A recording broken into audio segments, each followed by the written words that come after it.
ભાવનગર એલસીબીને મળી છે મોટી સફળતા। એલસીબીએ ચોરીની મોટી ઘટનાનો ભેદ ઉકેલી નાખ્યો છે। ભાવનગર એલસીબીએ 2 ચોરોને પણ ઝડપી પાડ્યા। 100 થી વધુ મંદિરોમાં ચોરીનો ભેદ ઉકેલાયો છે।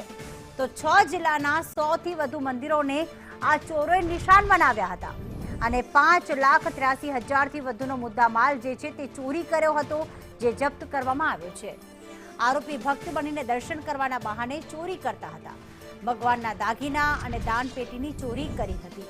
સમગ્ર મામલે ઘોઘા પોલીસે તપાસ શરૂ કરી છે અને 2 ચોરોની હવે પૂછપરછ કરવામાં આવી રહી છે।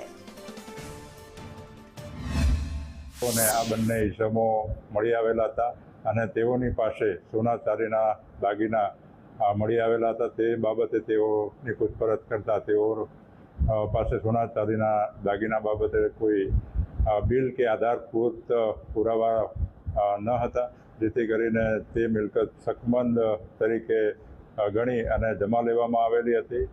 અને ત્યારબાદ આ બંને ઇસમોની પૂછપરછ કરતા તેઓએ જણાવેલ કે ભાવનગર, બોટાદ, અમરેલી, અમદાવાદ રૂરલ, અમદાવાદ ગ્રામ્ય, સુરેન્દ્રનગર તેમજ બેટ દ્વારકા જિલ્લામાંથી લગભગ 100 જેટલા મંદિરોની ચોરી કરેલ હોવાની કબૂલાત કરવામાં આવેલી હતી।